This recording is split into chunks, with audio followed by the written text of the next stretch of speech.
Topik kita pada hari ini adalah agama sebagai kekuatan transformatif dalam nilai sosial dan politik. Sebelum masuk lebih dalam, kita perlu pahami dulu nih apa yang dimaksud dengan transformasi nilai sosial politik. Ini adalah proses perubahan mendasar dalam cara masyarakat memandang norma, keadilan, kekuasaan, dan kehidupan bersama yang terjadi secara bertahap maupun tiba-tiba. Lalu, di mana posisi agama dalam proses itu? Menurut sosiolog Emile Durkheim, agama bukan sekedar urusan pribadi. Agama adalah perekat sosial yang membentuk nilai kolektif suatu masyarakat.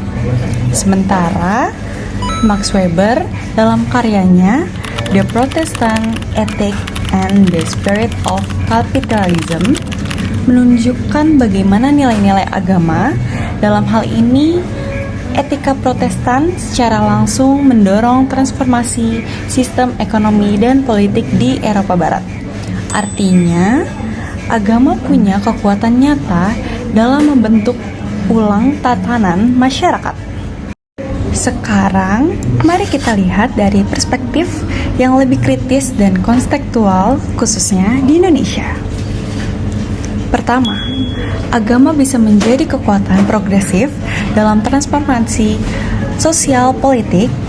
Kita lihat bagaimana organisasi seperti Nahdlatul Ulama atau NU dan Muhammadiyah berkontribusi besar dalam membangun kesadaran kebangsaan, pendidikan rakyat, dan advokasi keadilan sosial.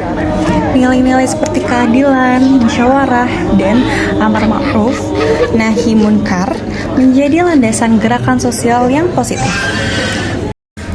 Kedua, namun agama juga bisa disalahgunakan untuk kepentingan politik.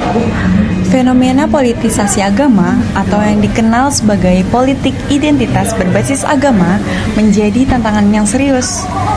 Kita menyaksikan bagaimana isu agama dimanfaatkan dalam Pilkada DKI Jakarta 2017 yang memicu polarisasi sosial yang cukup tajam di masyarakat.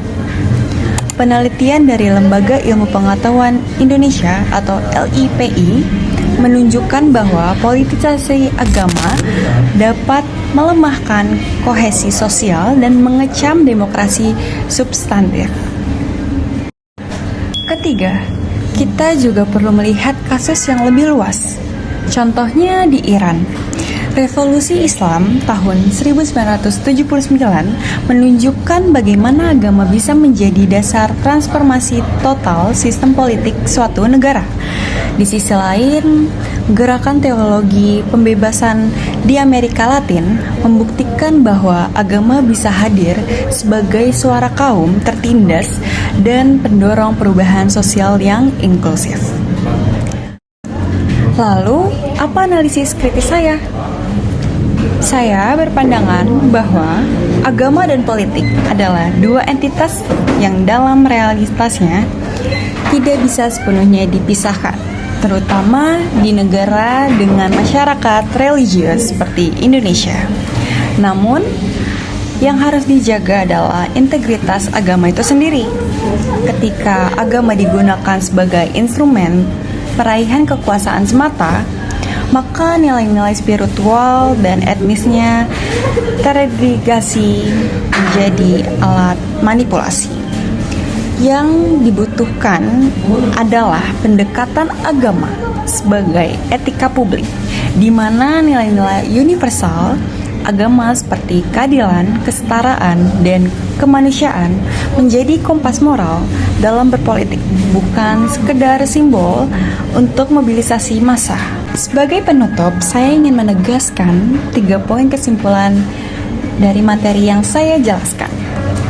Yang pertama, agama memiliki kekuatan transformatif yang nyata dalam membentuk nilai sosial dan politik masyarakat, baik secara historis maupun kontemporer.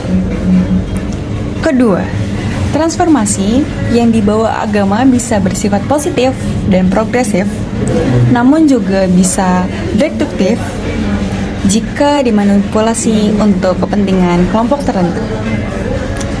Dan yang ketiga, dalam konteks Indonesia sebagai negara Pancasila, tantangan kita adalah menjaga agar nilai-nilai agama tetap menjadi sumber inspirasi moral dalam kehidupan berbangsa, bukan menjadi senjata pemecah belah.